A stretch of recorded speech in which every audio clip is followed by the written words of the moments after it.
So hello guys, kung bago pa lang like, subscribe, comment, share at ilagay sa playlist.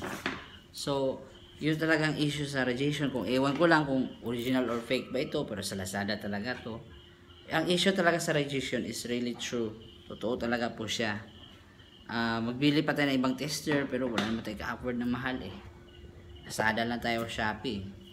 Pero itong Shungite, na-test ko talagang totoo siya. Ito ring selenite.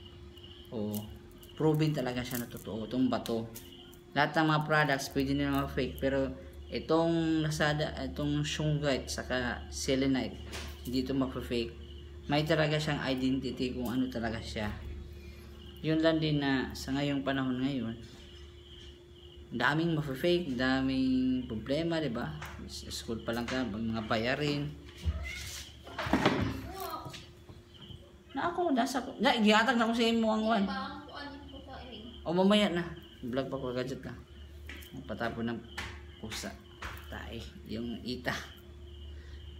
Vlog mo na ako. Yun lang din masasabi ko guys na totoo talaga. Ay, 8:30 na pala. So, vlog tayo konti sa ating spiritual life and other topics sa life 2024 to 2019, November 11, 2024, 8:20 na gabi. Yun lang din masashare ko guys, na masasabi ko, kung titira ka sa city na mainit, marami sasakyan, marami mga kuryente, yung linya ng kuryente, yung mababaw lang, yung ano niya, yung daanan ng kuryente. Pag yun ang bahay mo malapit dun sa kuryente, may tendency na ma-stress ka, ma-depress ka, lalo nang mahilig sa cellphone, lagi nakahawak, di ba? O kaya sa cellphone pag uwi sa school, parang magsasabi ko talaga, it's really true. Siguro yun ang mga dahilan na kumakain ng beer fulop, nagmamadali, soft drinks, kape. Parang there's something wrong in our system. System talaga ang tine-check ko. Parang hindi pa na siguro nasusunod ang Garden of Eden, no? Parang kuha natin na arang-arang na, ganda-ganda na rin sa Cetaphil. Yung green, hindi ko naman dala, yung green na Cetaphil, saka yung Cetaphil na blue, yung sabon siya at saka lotion. Yan din. So gamit natin ngayon. So yun na rin masasabi ko na safeguard na una din Cetaphil. Yun talaga masasabi ko na may magpa-fight ng bacteria at moisturizer. Yun din na kasi kung safeguard lang, parang dry skin siya talaga eh. Bago lang ako eh, 1 year lang ako nag-moisture eh. Lotion moisturizer eh. Mga Cetaphil, yung mga ganun, maganda siya, yung sabon sa lotion. Yun lang yung masasabi ko na mahilig pa tayo sa matamis, di ba? Hindi natin nagkakamote, puro na mga tinapay doon, processed food, cheese. Yun lang yung masasabi ko na yun ang ginagawa natin araw-araw doon pa tayo sa city kasi wala natin ka-afford eh. Nagtatrabaho tayo, kumita tayo, nabuhay tayo dito sa city. Pero ang pagtira sa city o pagtira dito, may kabayaran talaga siya. There's a risk. Ang risk niya talaga is magkasakit ka at mamamatay. Plus, ano ba mapapala mo dito lang bili-bili ng mga gamit doon? Sobrang damit. Parang sino ba ipapa-impress mo, papasikatin natin para matanggap ka lang sa society, para mapansin ka sa mga tao. Hindi ka napansin. Bili na ang daming gamit, hindi na nagkasya sa bahay. Parang mas maganda talagang minimalism eh. Parang ang pag-iiwas sa cellphone na pero pag magkasawa ng tao talaga, maaga na talaga gumising yan. See, the early bird get worm. Magluto ng pagkain, may mga bata, paano magturo, magtatrabaho ka pa. Stress ka pa kasi may mga away pa sa relationship talaga yan. Mag-adjust sa family. So, sinabi natin yung reality, then magsa-school ka pa, dami pang project doon, itchiburitsi, sakit ang ulo mo, laging matagal nakaupo. Yun talaga mga complain ko, yung nag-atsi ako noon, hindi ako makapag-isip ng maayos noon, kasi magsa-study ako, hindi talaga siya pumapasok sa utak ko. Ano pa talaga to? Pero naalala ko nung kabataan ko, lagi talaga akong mahilig sa computer, research lang, nakatutok sa cellphone, at ngayon naalala ko na itong mahilig sa cellphone, nakakabubo talaga siya. At yung sobrang hawak sa nakatutok sa internet, yung mga cellphone, yung radiation, yung ilaw ng PC computer, Yun ang napakadelikado sa mga na-addict sa computer games at mobile games. Yung mata kasi direct malapit, inawakan mo din, plus yung signal tower sa mga data, sa wifi na sila, laro sila, matagal matulog. Ang kabayaran talaga doon is yung kalusugan mo. Ano na bang napapala doon sa games?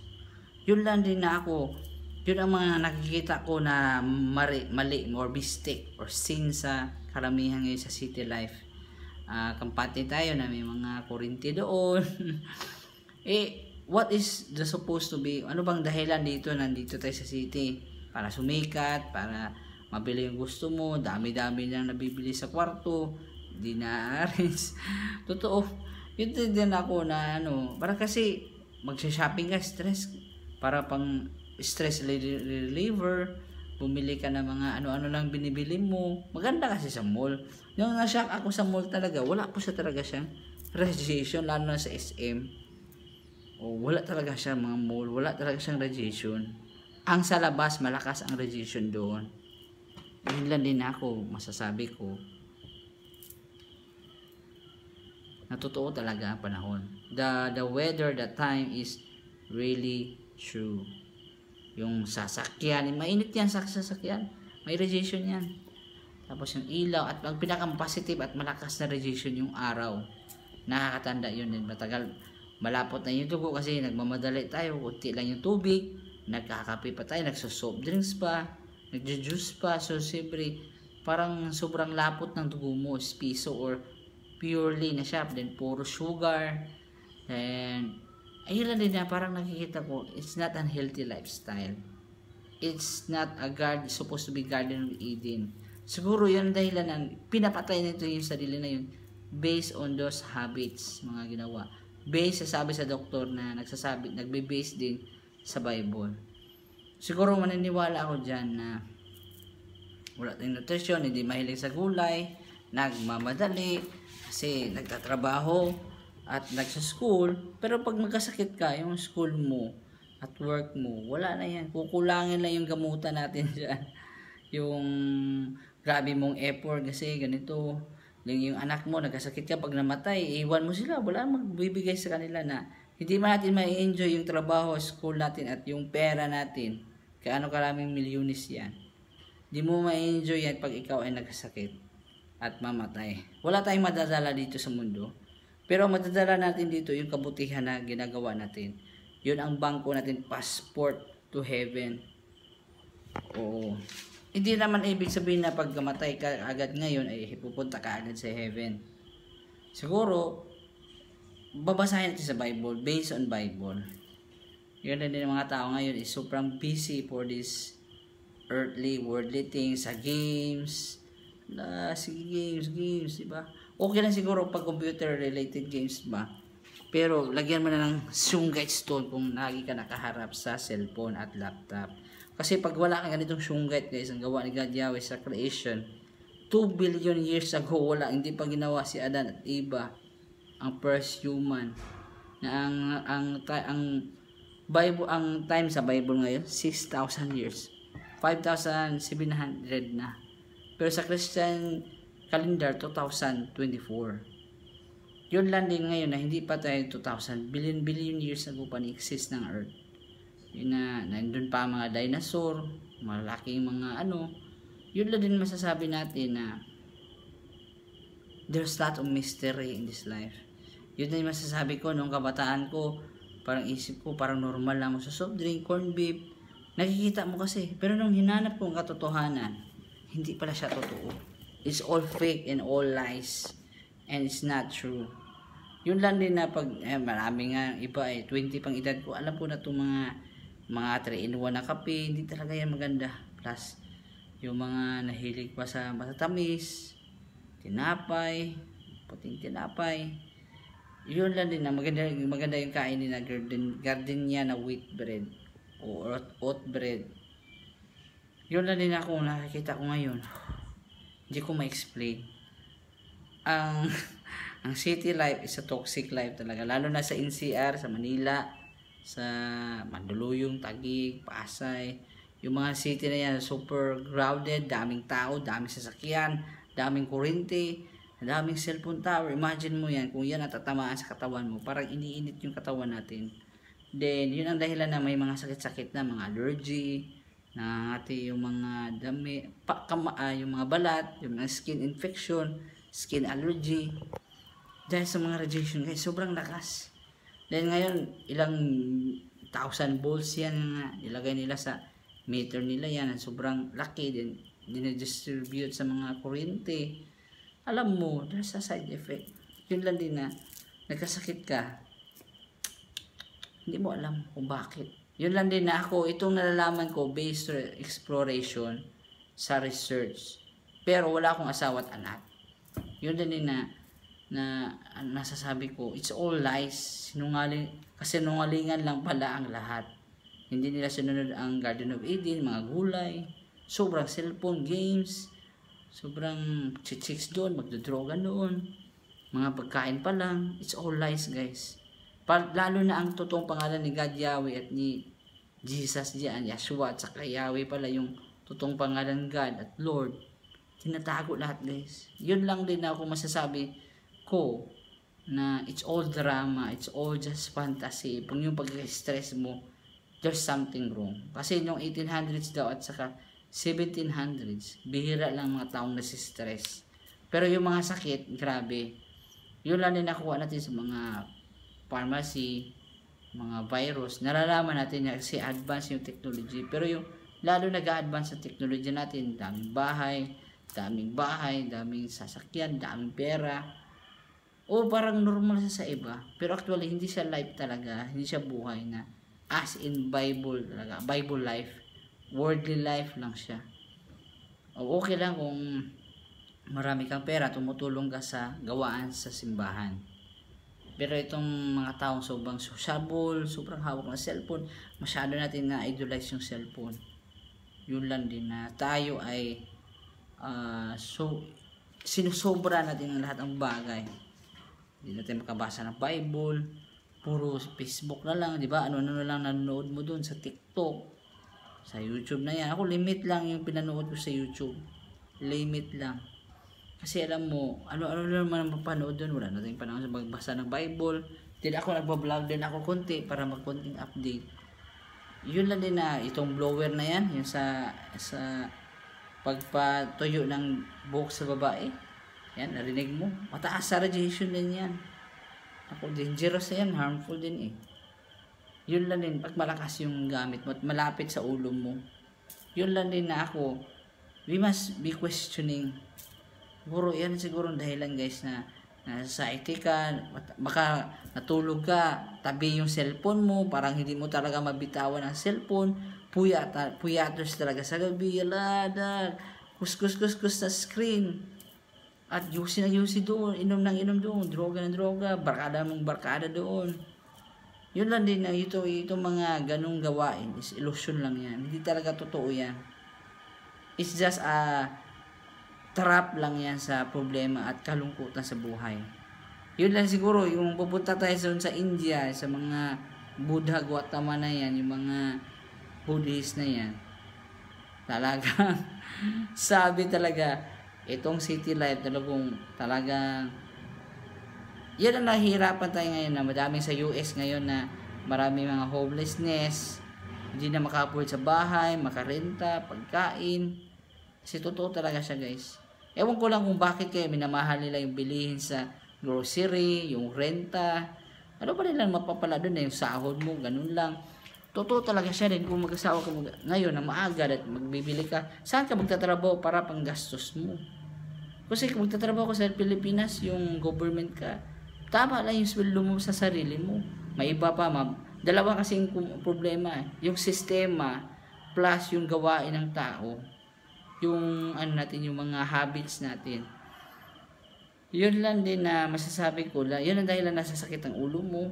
So sa helplessness natin, sa stress natin, depressed, pumupunta talaga tayo sa loto. Kung hindi, casino, mga online sabong. Marami din naging sugar roll ngayon at gusto na lang iasa online. Puro nakahawak ng cellphone buong araw.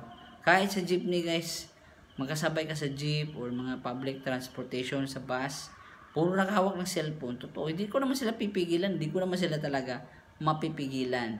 Pero masasabi ko talaga, there's a great danger talaga yan.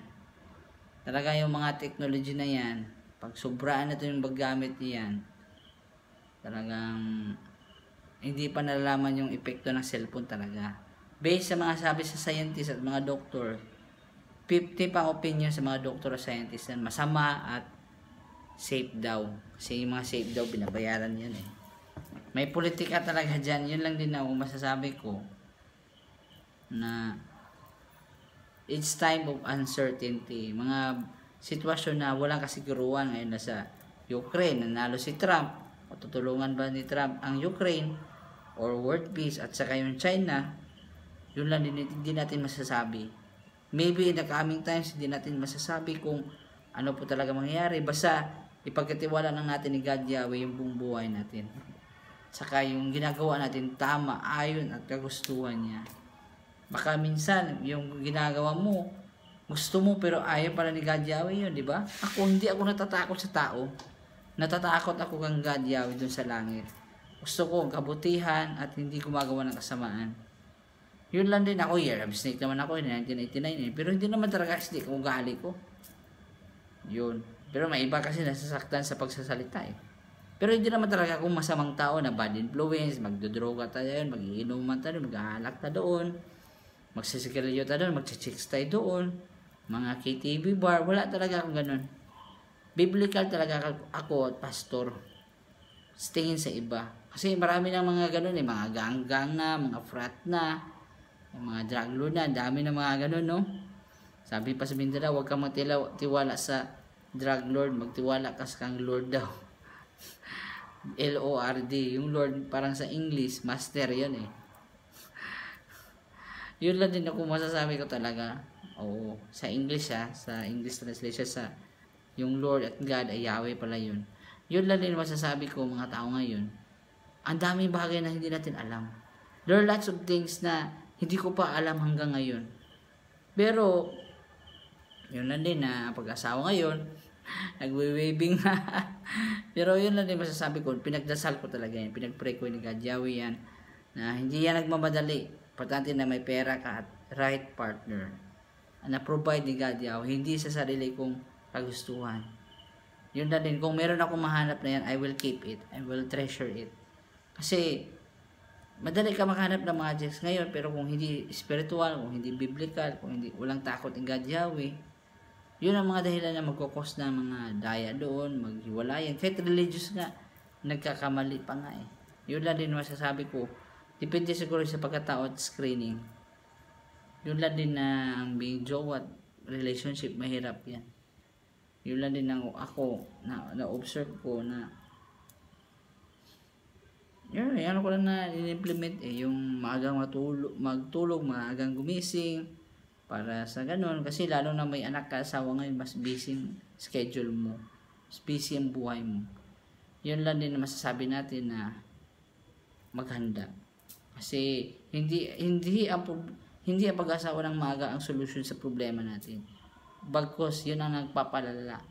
Getting worse, magmamature tayo kasi wala na tayong panahon sa isang sarili, wala na tayong pang-lusyon, puro ka na nagmamadali, nagtitipid ka na ng chicken sa mga tabi-tabi sa mga sidewalk vendors, 5 piso na lang yung ulam mo kasi may anak kang binuhay eh.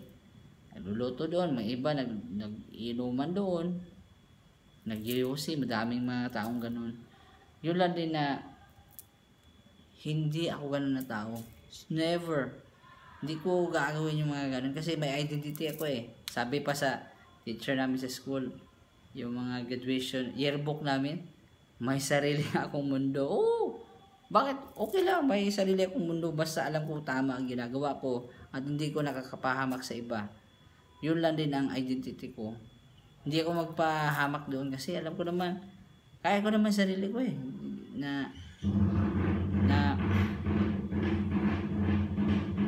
Ngayon, yun na nang kailangan ko magbaba ng ibang tao para gumanda yung pakiramdam ko, maging masaya. Pwede ka naman mag-pray sa Bible eh. Kung okay na lang, kung wala kang mabuting kaibigan, sarili na lang muna lang at si God Yahweh ang kaibigan mo. Hindi tayo aasa sa tao kasi lalo nang aasa ka sa tao na hindi biblical, walang takot kang God Yahweh, hindi marunong sa Bible. Alam mo kasi, dalawa kasi ang mundo eh. Dalawa kasing klaseng tao, may malamundong tao at saka spiritual na tao. Ako, nandun ako sa spiritual na tao. Mataas yung high level ko.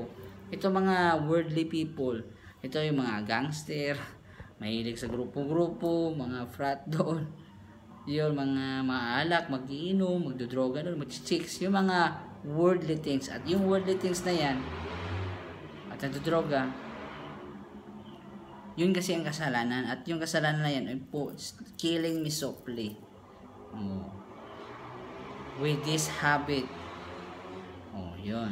Yun lang din na traffic pa sa city, tagaga makatulog, masama kinakain mo, nagmamadali ka, expose ka sa radiation, pagod na pagod ka, stress ka sa trabaho, stress ka sa kakabudget ng income mo, ano babayaran mo ka Judith at ni Judith at ni Jonah, tapos yung mga nakakatakot na Judith at Jonah, ano bang gagawin mong pagkain, ano na lang mabibili mo sa kain, totoo. Babayad mo pa sa renta, gastos mo. Talagang masasabi ko, kung hindi ka marunong magtipid ngayon, at kahit marunong, may negosyo ka, kung hindi mo inalagaan yung pagkain natin, yung kalusugan natin, mababaliwala lang din. May kilala lang kasi sa simbahan na like yung pangalan niya, pero hindi ko alam apelido niya. Yung palabisyo siya, nung dalaga pa siya, soft drinks, iinom siya doon. Pag yan ang mabubuntis pala, unhealthy lifestyle, yung bata mo, madideform siya. Yun lang din na makakasakit ang bata. Mas maganda nagbubuntis, kumakain ng healthy foods, umiiwas sa mga bisyo para kung magkabuntis ang babae, pag darasal talaga yan, para hindi kawawang bata. Yun talaga na kailangan ng matindi at mahabang plano at paghahanda ang pag-asawa.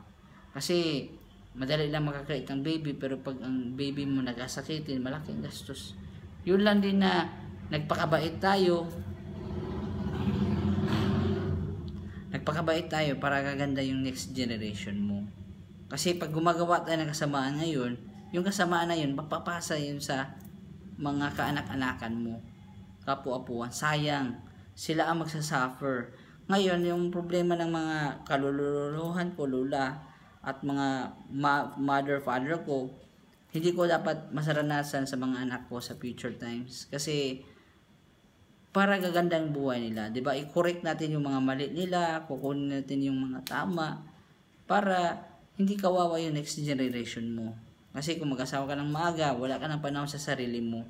Ibigay mo na sa anak mo, pagkatapos tutulong ba talaga sa iyo? Kasi wala kang time, nagmamadali ka, malayo ka, hindi mo maturuan ng bata mo, yung kawawa. Pag yan ang sinasabi ko, magsabay-sabay lang, magkukumbine ka, sinong hindi magmamature dyan? Sino bang hindi magkakasakit? Sino bang kawawa dyan? Tayo lang. Kasi nadadala ka lang sa mga uso, sa mga sabi-sabi sa ibang tao. Iba ako na pagkatao. Hindi ako maniniwala agad sa sabi niya, ganito, maniwala ka. Bago ko maniniwala, i-verify ko yan kung gaano ba katotoo yan, safe ba yan. Hindi ako tao na naniniwala agad sa sabi-sabi ng tao. Prove me, show me. Patunayan mo muna ako, maniwala ako sa iyo. Yun. Tama ba yung magdodroga doon, mag-iinuman doon, mag-aalakan, magsigarilyo, magdodroga doon? Tama ba yan? Mag-chicks doon? I think it's not right.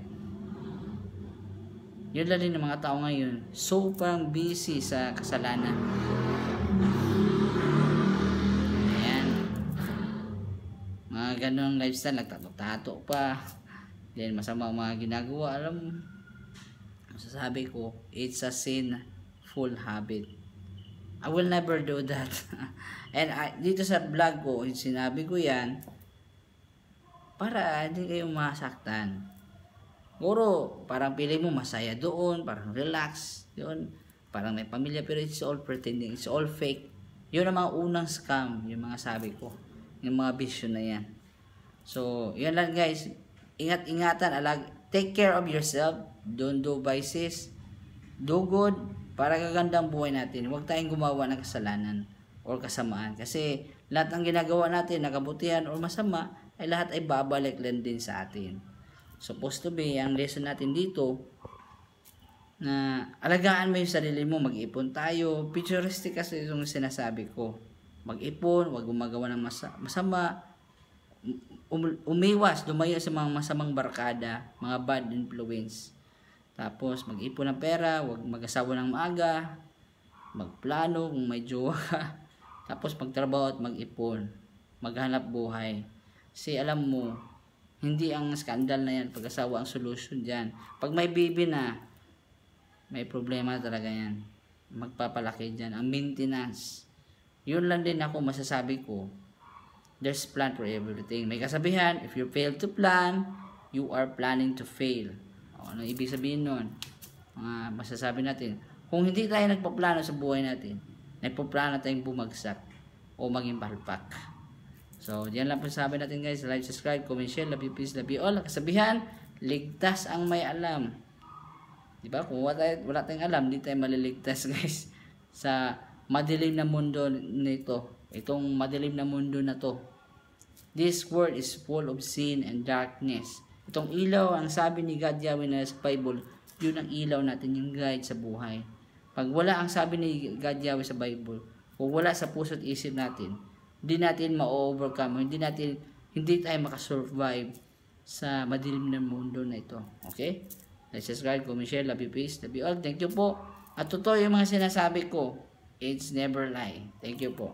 At kung susunod ka, gaganda ang buhay mo. Promise. Thank you po.